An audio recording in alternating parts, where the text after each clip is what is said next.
মির্জা আব্বাস ভাই কামান দাগিয়েছেন, একদিকে মির্জা ফখরুল আর একদিকে মির্জা আব্বাস, দুই দিকে দুই মির্জা বিরামহীন ভাবে সোশ্যাল মিডিয়ার পিছে লাগিছে। বিএনপির Mirza to the power square, এদের সঙ্গে আমাদের বিরোধটা অনিবার্য ছিল, মানে সোশ্যাল মিডিয়া। জুলাই আগস্ট বিপ্লবের মধ্যে দিয়া যে নতুন বাংলাদেশ গড়ার স্বপ্ন আমাদের তরুণ প্রজন্ম দেখতেছে, সেই নতুন বাংলাদেশে মির্জা আব্বাসদের রাজনৈতিক নেতৃত্ব মূল্যহীন হয়ে পড়ছে। যেই বয়সে অবসরে যাওয়া উচিত, সেই বয়সে তার চাইতে অল্প বয়সের লোকদের সাথে দ্বৈরতে লিপ্ত হওয়ার চেষ্টা করাটা নিরেট বোকামি। এই বোকামির মূল্য দিতে হবে মির্জা আব্বাসকে। সরি মির্জা আব্বাস ভাই, আপনার রাজনীতি থেকে অবসরটা গৌরবময় হইতে পারতো, আনন্দময় হইতে পারতো। আপনি লজ্জা আর অপমানের সঙ্গে বিদায় নেবেন, কি আর করা।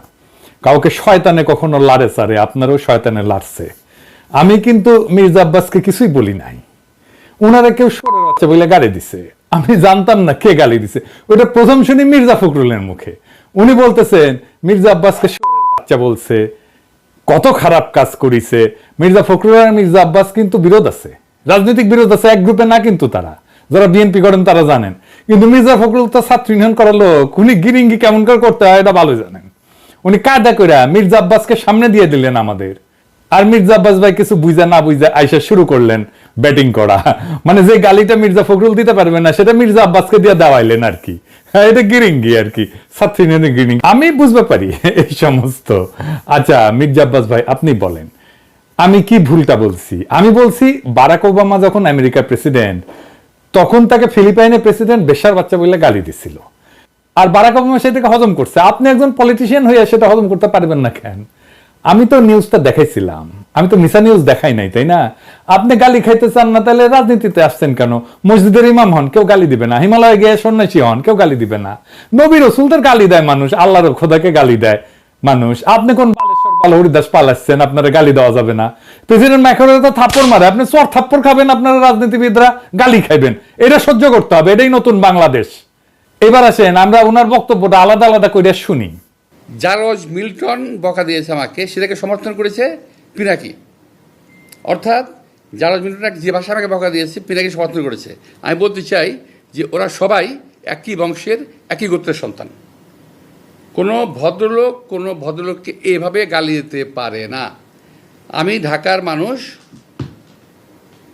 আমি ইচ্ছে করলে ওরা যে ভাষায় গালি দেয় তার চেয়ে জঘন্য ভাষায় গালি দিতে পারি। কিন্তু আমার বাপ মা, আমার পরিবার এটা আমাকে শেখায় নাই। ওরা যেটা বলছে এবং বলেছে, এটা ওদের পরিবার থেকে শেখানো, ওরা ওই পরিবার থেকে করে আসছে, শুকরের জাত। এটা নিয়ে বিশ্বব্যাপী আমার দেশে এবং বিদেশে আমার কিছু ভাইয়েরা আছে যাদের বাপ মায়ের কোনো ঠিক আছে বলে আমার মনে হয় না, যাদের অ্যাকচুয়ালি জন্মের ঠিকানা আছে বলে আমার মনে হয় না। ওদের কথা বলার স্বাধীনতা আছে, ওরা আমাকে গালিগালাজ করার স্বাধীনতা আছে, আর আমি একটা সত্যি কথা বলতে পারবো না, সেই স্বাধীনতা আমার নাই। উনি বলছেন জন্মের ঠিক নাই। আব্বাস ভাই, দুনিয়া সব প্রাণী একই পদ্ধতিতে জন্মায়। আর একটা পদ্ধতি আছে টেস্ট টিউব বেবি, ওইখানে কেউ কাউকে লাগায় না। তো ঠিক পদ্ধতি কোনটা মির্জা আব্বাস ভাই? আর আপনি কোন পদ্ধতিতে জন্মাইছেন? আর আপনি যে পদ্ধতিতে জন্মাইছেন সেটা যে ঠিক, সার্টিফিকেট আপনারা কে দিছে? হ্যাঁ, তবে আপনি দাবি করতেই পারেন যে আপনারা যারা গালি দেয় তারা বৈধ বাবা মায়ের সন্তান না। আমার অনুমান আপনি সেটাই বলছেন, বৈধ পিতামাতার সন্তান না হইলে সে গালিবাজ হয়। আপনার এই অনুমানেরও কোনো ভিত্তি নাই। আপনার কি জানা আছে যে লিওনার্দো দা ভিঞ্চি, হ্যাঁ চেনেন? আপনার চেনার কথা না অবশ্য, ও বৈধ পিতামাতার সন্তান না কিন্তু। এমনকি শেক্সপিয়ার চিনেন? আপনার চেনার কথা না। চার্লস ডিকেন্স চিনেন? আলেকজান্ডার দ্য গ্রেট, কেউই বৈধ পিতামাতার সন্তান না। নাম শুনেছেন বাক? হ্যাঁ, মিউজিশিয়ান শুনেছেন? তার কোনো মিউজিক শোনার কথা না আপনার। হ্যাঁ, আগাস্টাস সিজারের নাম শুনেছেন? স্টিভ জবসের নাম শুনেছেন? এমনকি জ্যাকি চ্যান সিনেমা দেখেছেন? দুইটা কেউই বৈধভাবে বিবাহিত বাবা মায়ের সন্তান না। সেই জন্য মনীষীরা বলে জন্ম হোক যথাতথা, কর্ম হোক ভালো। আপনার কর্মজীবনটা কি আসেন সেটা দেখি। আপনার কর্মজীবন কি ভালো? না মির্জা ভাই, আপনার কর্মজীবন ভালো না। আপনার কর্মজীবন কলঙ্কে ভরা। না, আমি কোনো পত্রিকার নিউজ নিয়ে আপনার চরিত্র হনন করব না, ওইটা আমার কাজ না। 2015 সালে আপনি আপনার নিজের দাখিল করা হলফনামা থেকেই দেখাবো। আসেন আমরা আমাদের ঠিক পথে জন্ম না হওয়া মির্জা আব্বাস ভাইয়ের আমল নামা দেখি। আচ্ছা মির্জা আব্বাস ভাই, মির্জা তো আপনার পারিবারিক পদবী না, তাই না? এটা আপনি লাগাইছেন পরে। আপনার বাবার নামের আগে তো মির্জা নাই, তাই না? আপনার বাবার নাম আব্দুর রাজ্জাক। আপনার এখানে মির্জা লাগাইতে হইল ইনফিরিয়রিটি কমপ্লেক্সে। এলিট হইতে চাইছেন, নতুন বাংলাদেশের এলিট হইতে চাইছেন না? টাকা পয়সা হয়েছে, এখন মির্জা না থাকলে ক্যাঙ্কা হয়, অসুবিধা নাই। বাঙ্গুল্যান্ডে এভাবেই সব এলিট গড়ে উঠছে, ওই যে সোহরাওয়ার্দীর বডিগার্ড থেকে। আচ্ছা যাই হোক, মির্জা আব্বাস তো এটা ব্যাংকের মালিক, জানেন তো? ঢাকা ব্যাংক 1995 সালে ব্যাংকটা প্রতিষ্ঠিত হয়, মির্জা আব্বাসই প্রতিষ্ঠাতা। এই ঢাকা ব্যাংকটা দেশের প্রথম দিকের বেসরকারি মালিকানায় প্রতিষ্ঠিত ব্যাংকগুলোর মধ্যে অন্যতম ব্যাংক। কোনো সমস্যা হয়নি, অনেক ব্যাংকের সমস্যা হয়েছে, জয় বাংলা হয়ে গেছে হাসিনার আমলে। মির্জা আব্বাসের ব্যাংকে কোনো সমস্যা হয়েছে? হয় নাই। হ্যাঁ, তো ব্যাংক প্রতিষ্ঠার টাকা পেলেন কেমনে মির্জা আব্বাস ভাই? আপনার ফ্যামিলি কি জমিদার ছিল? আপনার আব্বা কি করতেন? আসেন আমরা এবার দেখি ওনার আব্বা কি করতেন। উনার আব্বা মতিঝিল সরকারি উচ্চ বিদ্যালয় এবং মতিঝিল সেন্ট্রাল গভর্নমেন্ট স্কুল হিসেবে যেটা পরিচিত, ওই স্কুলের দপ্তরই ছিলেন। ডং ডং ডং ডং ডং ডং কইরা ঘন্টা বাজাইতেন। কি মির্জা আব্বাস ভাই, খারাপ লাগলো? হ্যাঁ, দপ্তরের কাজ খারাপ না, সম্মানের কাজ। কিন্তু আপনি যে কাজ করতেছেন সেটা সম্মানের না। দপ্তরের কাজের পাশাপাশি আপনার ওই স্কুলের সামনে মসজিদের সাথে একটা ছোট্ট পুরীর দোকান ছিল। পুরি বানাইতেন আপনার আব্বা, ওই পুরীর দোকান চালাইতেন। ওই সিপার পুরীর দোকানের জমিটাও ছিল রেলের। এখনো আপনি রেলের জায়গা দখল করে বাসা বানায় বসবাস করছেন। হয়তো পরের জায়গা, পরের জমি, ঘর বানাইয়া আমি রই, আমি তো ভাই জমির মালিক নই। দপ্তরি থাকাতে কোনো অপরাধ না, লজ্জারও না। কিন্তু ওই অবস্থা থেকে ব্যাংক মালিক হওয়ার জার্নিটা আমরা বুঝে দেখতে চাই। কেমনে বাংলাদেশের এলিট তৈরি হয়েছে, কেমনে বাংলাদেশের পলিটিশিয়ানরা তৈরি হয়েছে, কেমনে বাংলাদেশের রাজনীতিতে দুর্বৃত্তায়ন হয়েছে। 1991 সালে প্রথম এমপি হন মির্জা আব্বাস। তারপরে কিছুদিনের মধ্যে ঢাকার মেয়র, আর 4 বছরের মধ্যে ব্যাংক মালিক। এমপির বেতন কত মির্জা ভাই? মন্ত্রীর বেতন কত? 1-1.5 লাখ টাকা সেই সময় মাসে, তাই না? তো কোন জাদুর কাঠি পাইলেন যে ব্যাংক বানানোর টাকা পাইছেন? এমপি হওয়ার আগে কি করতেন আপনি? আপনি ছিলেন কমিশনার। কমিশনারের বেতন কত? আপনার বৈধ ব্যবসা কি ছিল? বৈধ ব্যবসা ছিল ওই অঞ্চলে শাহজাহানপুরের গরুর হাটের ইজারা নিতেন আপনি। সেই 75 পরবর্তী সময় কমলাপুর রেলওয়ে যত ঠিকাদারি, সড়ক পরিবহন সহ আরো বহু জায়গা থেকে চাঁদা উঠাইতেন। চান্দা তোলাটা আপনার পুরানো অভ্যাস, তাই চান্দা তুলে আমাদের টাকা দিতে চায় যেন আমরা ইউটিউবিং ছাড়ি। শুনেন, ওরা ওই যে ইউটিউবের মধ্যে কি যে পয়সা কামানোর একটা রাস্তা আছে ওদের, সে পয়সা কামাইতেছে। আরে ভাই, পয়সা যদি লাগে আমাদেরকে বল, আমরা চাঁদা দিলে দিব না, অসুবিধা নাই তো। চান্দা তোলা ছাড়া আর কিছু করার যোগ্যতা মির্জা আব্বাস আপনার ছিল না কোনোদিনই, কারণ উনি আবার দারুণ মেধাবী। আপনার ইউনিভার্সিটিতে পড়ার যোগ্যতা হয় নাই, সোহরাওয়ার্দী কলেজ থেকে 2nd ক্লাসের ডিগ্রি পাস করেছেন, এই যে সার্টিফিকেট আপনার দেখেছেন। আল্লাহ বাঁচাইছে, আর একটু কম হলে তো জাতির ফিতা হয়ে যেতেন। তো উনি নিজেই নিজের সার্টিফিকেট দাখিল করেছিলেন। যাই হোক, এই একাডেমিক কোয়ালিফিকেশন নিয়ে আপনার তো কেরানিরও চাকরি হতো না কোথাও, বাংলাদেশেও না। আপনার তো কিছু করার ক্ষমতাই নাই। ইউটিউবে টাকা পাওয়া যায়, কথা সত্য, বই লেখাও টাকা পাওয়া যায়, শিক্ষকতা কইরা, অভিনয় কইরা, কবিতা লিখা, গান গাইয়া টাকা পাওয়া যায়, প্লেন চালালেও টাকা পাওয়া যায়, রিক্সা চালালেও টাকা পাওয়া যায়, আপনার ড্রাইভারও যে ড্রাইভিং করে সেটা তো টাকা পাওয়া যায়। তো আপনি এর কোনোটাই পারেন না। আপনি চান্দা তুলে টাকা তুলতে পারেন, ওটাই আপনার উপার্জন, ওইটাই আপনার ক্ষমতা। তো চান্দা তুলে টাকা দিয়ে ইউটিউব বন্ধ করার আবদার কেন করতেছেন? ব্যথা বেশি দিচ্ছি, ব্যথা কি জিনিস আপনি টের পান নাই? আপনার তো কোনো স্কিল সেট নাই, আপনি কোনো কিছু করে উপার্জন করতে পারবেন না, তাই আসছেন রাজনীতিতে। এটাই বাংলাদেশের রাজনীতির মধু। আপনি ব্যবসাও পারেন না, তাই পারলে এন্টারপ্রেনার হইতেন।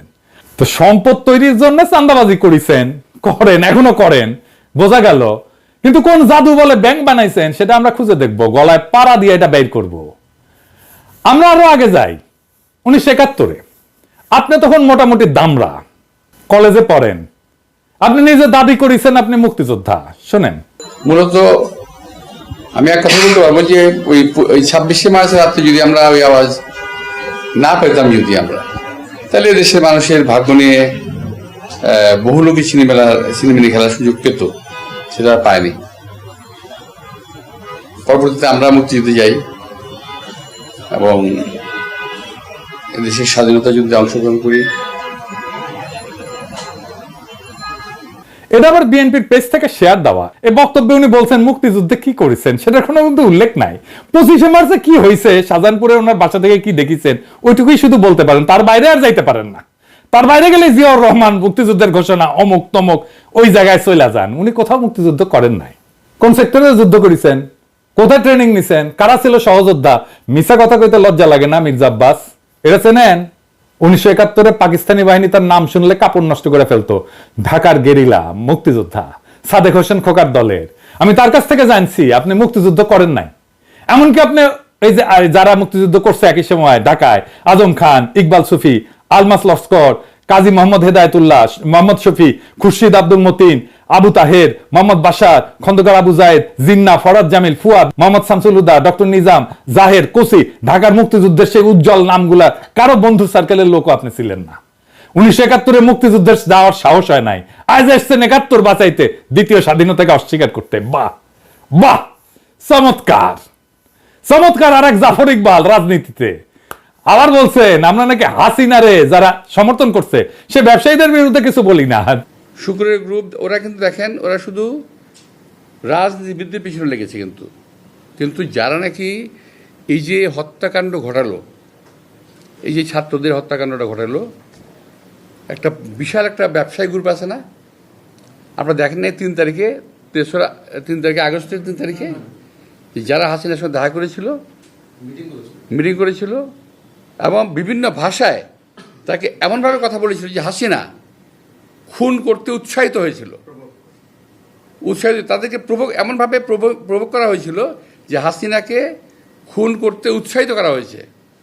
সেই লোকগুলোর সম্বন্ধে তারা কিছু বলে না, তারা কিছুই বলে না, তার মুখে কোনো শব্দ নাই। মির্জা আব্বাস কি শুক্রে 8 দিন হইলে আমার ভিডিও দেখেন, তিনি কি কাউরে ছাড়িছে? হাসিনা যখন ক্ষমতায় তখন একটা এপিসোডই করছে আলাদা করে ফ্যাসিবাদের সমর্থক ব্যবসায়ীদের, এডিটর সাহেব দেখে দেন না কিছু এক না ওটা থেকে। এফবিসিসি এর একটা কনফারেন্স আছে, সেইখানে বাংলাদেশের ব্যবসায়ী নেতারা হাসিনাকে সামনে রেখা নানাভাবে তেল দিছে, শেখ হাসিনার নামে জয়ধ্বনি দিছে, গানের কলি ব্যবহার করে হাসিনার মন পাওয়ার চেষ্টা করছেন। হাসিনাকে যারা উৎখাত করতে চায় তাদের দেখে নিবে বলছে হাসিনাকে যারা উৎখাত করতে চায় তাদের ঠেকায় দিতে বাংলাদেশের ব্যবসায়ীরাই যথেষ্ট। জয় শেখ হাসিনা, জয় শেখ হাসিনা। সালমান ভাই রাঘব আমাকে বলছে বলার জন্য, হ্যাঁ শেখ হাসিনা সরকার, শেখ হাসিনা সরকার, শেখ হাসিনা সরকার। কিন্তু হাসিনা যাওয়ার পরে আপনার সামনে কেন সময় টিভির মাইক্রোফোন এডিটর সাহেব বড় কইরা দেখান, মাথার উপরে কেন চ্যানেল 24 এর লোগো? ওরা কি আপনার দুলাভাই লাগে নাকি আপনারা চান্দা দেয়? আবার শোনেন বলতেছে আমরা নাকি সবার পিছিয়ে লাগি। এই গোষ্ঠী কখনো বাংলাদেশকে স্থিতিশীল থাকতে দেবে না, কখনো আমার বিরুদ্ধে, কখনো ওর বিরুদ্ধে, কখনো তার বিরুদ্ধে লেগেই থাকবে। আপনারা অপেক্ষা করেন, কদিন পরে তারা ইউনূস সাহেবকে ধরবে। আমি এটা বলে দিচ্ছি আমি আপনাদেরকে, কদিন সাহেব পরে তারা ডাক্তার ইউনূস সাহেবকে ধরবে। কার পিছে লাগিয়েছি? ইন্ডিয়ান লেসপেন্সারি যারা করে তাদের পিছে লাগিয়েছি। প্রফেসর ইউনূসের পিছনে নাকি আমরা লাগবো? অবশ্যই লাগবো যদি প্রফেসর ইউনূস ইন্ডিয়ান লেসপেন্সারি করে। ইন্ডিয়ান লেসপেন্সারি বাদ দেন, তারপরে আইসেন আলাপ করতে। আমাদের কাছে খবর আছে, বুঝছেন, সব খবর আছে। কি করেছেন হাসিনার আমলে, কেমনে কারে ম্যানেজ করেছেন, সব খবর আছে। আপনাদের দলের লোকেরা বলে সোশ্যাল মিডিয়া কিছু না, মাঠের রাজনীতি, ভোটের রাজনীতি আসল। হ্যাঁ আসেন সোশ্যাল মিডিয়া নিয়ে কি করে বিএনপি দেখি। বিএনপি প্ল্যান নিছে যে তাদের ফেসবুকের পোস্টে তো কেউ যায় না, মাসি মারে ওরা নিজেরা বসে, তো স্পন্সর পড়তে পয়সা খরচ কর, টাকা খরচ কর, তা করবে না তারা। বট রিয়াক্ট, বট মানে বুঝেছেন তো, যন্ত্র থেকে ওই যে লাইক শেয়ার দিবে, বুঝেছেন, কমেন্ট করবে, তো বট দিয়ে রিয়াক্ট দেন। দেখেন সব ভিয়েতনামের আইডি, দেখেছেন? হ্যাঁ আপনারা বিএনপির পোস্ট দেখবেন যে হাজার হাজার লাভ রিয়াক্ট পড়িছে, ভালোবাসা রে বন্যা বয়ে যাইতেছে, আপনারা প্রভাবিত হয়ে যাবেন। আরে বাপরা সর্বনাশ, ভালো কাজ করিছে তো, ভালো কথা, আমি একটা লাভ রিয়াক্ট দিয়ে দিই। মানুষের সাথে এরকম প্রতারণা করতে পারে কেউ? আওয়ামী লীগ এরকম প্রতারণা করে নাই জনগণের সাথে, বিএনপি যেটা করছে দেখেছেন। এটাই আপনাদের জার্নি, এটাই বাংলাদেশের রাজনীতি। এরাই হয় মন্ত্রী, দলের শীর্ষ নেতা, আর একাডেমিক যোগ্যতায় কেরানি হয়ে যার জীবন পার করার কথা ছিল সে হয় মন্ত্রী, যার উপার্জনের ধান্দাই হইতেছে কিভাবে অন্যরে ঠকাবে, আরেকজনকে অতিরিক্ত সুবিধা দেবে, অন্যরে বঞ্চনা করবে বা ভয় দেখায় উপার্জন করবে, চান্দা নেবে। আমি যদি 1 টাকা ইউটিউবে উপার্জন করি না, সেটা আমার ইনকাম ট্যাক্সের ফাইলে আছে, এটা আমার বৈধ উপার্জন। আমি 1 টাকা যদি খরচা করি ওটা দেখাইতে পারবো আমি কিভাবে এই 1 টাকা উপার্জন করছি। আপনি জিন্দেগিতে দেখাইতে পারবেন না কিভাবে আপনি ব্যাংক বানানোর টাকা পাইছেন, জিন্দেগিতে পারবেন না, চ্যালেঞ্জ দিলাম আপনাকে। আপনার বৈধ উপার্জন কি? আপনি নিজেই ঘোষণায় বলছেন বাড়ি ভাড়ার টাকা আর ব্যাংকে রাখা সঞ্চয়পত্র, বাড়ি ভাড়ার টাকা পেট চালান, বসে বসে খান, আর ব্যাংকে রাখা সঞ্চয়পত্র ওইটি থেকে সুদ আসে, এটা হইতেছে আপনার উপার্জন। তাও এটা আজকের কথা না, 10 বছর আগের কথা। লজ্জা লাগে না আপনার? হ্যাঁ, আমার প্রত্যেকটা পয়সা হালাল, আপনার প্রত্যেকটা পয়সা হারাম। আপনি দাবি করতে পারবেন আপনার প্রত্যেকটা পয়সা হালাল? পারবেন না। বুকে হাত দিয়া বলবেন, আল্লাহর কসম কাইটা বলবেন, দেখাই দেবেন আপনার উপার্জন কিভাবে হয়েছে, কেমনে আপনি ব্যাংক করছেন। আপনি কাউরে না কাউকে বঞ্চনা করে সুবিধা দেয়া ভয় দেখায় যে টাকা উপার্জন করছেন, সে উপার্জনের টাকা দিয়ে ক্যাডার পালেন, সে ক্যাডার ভোটে জিতায়, আর অনুপার্জিত টাকায় ভোট কিনা এমপি হয়ে যান আপনি। আপনার দলের লোকেরা ভোটের কথা বলে, ভোটের কথা গপ্প শুনে না আমাদেরকে। নমিনেশন কিনতে হয় পার্টি থেকে চান্দা দিয়া, তারপরে টাকা ছিটায় ভোট কিনতে হয়, কেন্দ্র দখল করতে হয়, জাল ভোট দিতে হয়, এই দিয়ে চলছে এতদিন। ভোটের সত্যি রোয়াব দেখায় না, ওই রোয়াব আমরা ফুটে করে দিতে পারি। জুলাই বিপ্লবের আকাঙ্ক্ষা ছিল এই বন্দোবস্তের পরিবর্তন, সত্যিকারের মেধাবীদের দিয়ে রাষ্ট্র চালানো। আপনার কোনো স্কিল নাই মন্ত্রী হওয়ার, আপনি রাষ্ট্র জিনিসটাই বোঝেন নাই, আপনি রাজনীতিও বোঝেন নাই। ক্ষমতা আপনার কাছে টাকা উপার্জনের মৌকা, আর কিচ্ছু না। মির্জা ফখরুল বলছেন আমরা কোথায় নিয়ে যেতে চাই দেশকে, শুনেন। সোশ্যাল মিডিয়াতে কিছু নতুন নতুন আমি বলি কুতুব আবির্ভূত হয়েছে, তারা বাংলাদেশকে কোথায় নিয়ে যেতে চায় আমি জানি না। আমরা দেশ থেকে ফ্যাসিবাদের সমস্ত কলঙ্ক চিহ্ন মুছবো, আমরা বাংলাদেশে ভারতের তালুকদারি বন্ধ করব চিরতরে, আমরা বাংলাদেশে একটা সাম্যের ইনসাফের রাষ্ট্র করব। আপনারা মির্জা ফখরুল সেই স্বপ্নের সামনে বাধা হয়ে দাঁড়ায় আছেন। দেশের জনগণ জানে, বুঝতে পারে প্রফেসর ইউনূসকে কেন তাড়ানোর চেষ্টা করতেছেন, কেন দ্রুত নির্বাচন চান। জনগণের জন্য প্রফেসর ইউনূসের এই অতি অল্প সময়ের শাসন হয়ে থাকবে একটা স্বপ্নের মতো, এক অলিক সম্ভাবনার মতো, এক বিদ্যুৎ চমকের মতো সময়। তারপর বাংলাদেশ আবার ফিরে যাবে আপনাদের সেই আদিম জমিদারি ব্যবস্থায়, আপনাদের সেই মাফিয়া শাসনে। আবার কালো টাকা এবং পেশি শক্তির মাস্তানেরা গাড়িতে পতাকা ওড়ায় ঘুরবে, হেলিকপ্টারে চড়বে, দলীয় মাজারের খাদেম আবার আমাদের ভয়ে ভয়ে বাঁচতে হবে। ক্ষমতার অঙ্গুল হেননের নিয়ত নির্দিষ্ট হবে আমাদের মতো ছোটখাটো মানুষদের। আমরা জানি আমাদের দাসের জীবন, আমরা পুতুল নাচের রীতি কথার দুর্ভাগ্যপীড়িত জাতি, সমাজের সবচেয়ে অযোগ্য, অশিক্ষিত, দাম্ভিক, অসৎ মানুষের বড় গলা শোনা ভয়ের রাজ্যে জীবন মৃত আমরা জানি আপনাদের বসংবৎ কোটাল পুত্রের ভিন্ন মতের আগাছা কেটে ফেলার অভিযানে আমরা যে কোনো সময় কচু কাটা হয়ে যেতে পারি। আমাদের জীবন মিথ অফ সিসিফাস। সিসিফাসের গল্প জানেন? আর এক অভিশপ্ত জীবন ছিল, পাহাড়ের নিচ থেকে পাথর ঠেলে ঠেলে ঠেলে ঠেলে যখন সে উপরে নিয়ে যায় একেবারে চূড়ায়, তারপর আবার সে পাথরটা নিচে পড়ে, আবার তার ঠেলে ঠেলে ঠেলে ঠেলে উপরে নিয়ে যেতে হয়। এটাই তার অভিশপ্ত জীবন। আমাদেরও বাংলাদেশের নাগরিকদের জীবন মিথ অফ সিসিফাস। আমাদের অভিশপ্ত জীবন সিসিফাসের মতো। আমাদের সন্তানেরা বারবার রক্ত দিবে এই আর ক্ষমতার রাক্ষস তাড়াইতে, আবার নতুন রাক্ষস এসে দখল করবে জনপদ। আমাদের আসলেই কোনো মুক্তি নাই। কিন্তু মির্জা আব্বাস মনে রেখেন, পৃথিবীতে যদি একজন মানুষও থাকে এই নষ্ট দুর্বৃত্তের রাজনীতির মুখোশ খুলে দেবে, সেটা আমি। ঈদের জামাতে যারা প্রফেসর ইউনূসের হাত ছুঁইছে তারা বলছে আকুল ভাবে ছাড়ার 5টা বছর থাকেন, কারণ তারা জানে ওই লোকটা তাদের মানুষের মর্যাদা দিছে। বেশি দিন লাগে নাই, মাত্র 7-8 মাস। মানুষ তার বিপুল সম্ভাবনা আর তাদের অফুরন্ত শক্তির খোঁজ পাইছে, জাতির প্রাণ শক্তি জায়গা উঠছে। এটাই বিপ্লব। আমরা এই পরিবর্তনের জন্য জান লড়াই দিছি, এই জন্য আমাদের বাচ্চারা জীবন দিছে জুলাই আগস্টে। এটাই বিপ্লবের রুহানি প্লাবন, সেই বিপ্লবের আইকন আজকে প্রফেসর ইউনূস। জনতার স্বপ্নের সামনে বাধা হয়ে দাঁড়াইলে জনতাই আপনাদেরকে রুখে দেবে। সেই দিন বুঝবেন সোশ্যাল মিডিয়া কি জিনিস। আপনারা ক্ষমতায় আসতে পারেন, কিন্তু কোনোভাবেই এই স্বপ্নের সময় প্রফেসর ইউনূসের করে দেওয়া যাওয়া অর্জনকে অতিক্রম করতে পারবেন না। আপনাদের সেই পরাজয়ের কথা এখনই লেখা হয়ে গেছে, প্রত্যেক দিন লেখা হচ্ছে। এই নতুন বাংলাদেশের স্বপ্নে যারা অন্তরায় হয়ে দাঁড়াইছে তাদের ভবিষ্যৎ অনিবার্যভাবে ম্লান। ইতিহাসের নিয়মে জনগণের ইচ্ছার বিপরীতে দাঁড়ানো মানেই পরাজয়। মির্জা আব্বাস এবং তার মতো নেতৃত্বের অবসান অনিবার্য। আমরা জানি এই লড়াই শুধু ক্ষমতার না, এই লড়াই ইনসাফের, সাম্যের, মুক্তির। আমাদের তরুণ প্রজন্ম আজ যে নতুন বাংলাদেশের স্বপ্ন দেখছে, যেখানে দুর্বৃত্তের রাজনীতি, চাঁদাবাজির আধিপত্য কিংবা ক্ষমতার দম্ভের কোনো স্থান নাই, সেখানে থাকবে সৎ, মেধাবী, প্রগতিশীল নেতৃত্ব। প্রফেসর ইউনূস এই নতুন স্বপ্নের প্রতীক। তার নেতৃত্বে যে নতুন দেশ গড়ার লড়াই শুরু হয়েছে, তা জনতার হৃদয়ে আর এক বিপ্লবের আগুন জ্বালায় দিছে।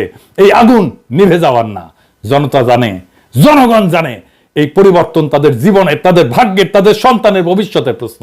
তাই মির্জা আব্বাস কিংবা তার মতো অতীতের রাজনীতির নেতাদের কাছে আমাদের একটাই বার্তা, সময় বদলাইছে, জনতার স্বপ্নকে দমায় রাখা যাবে না।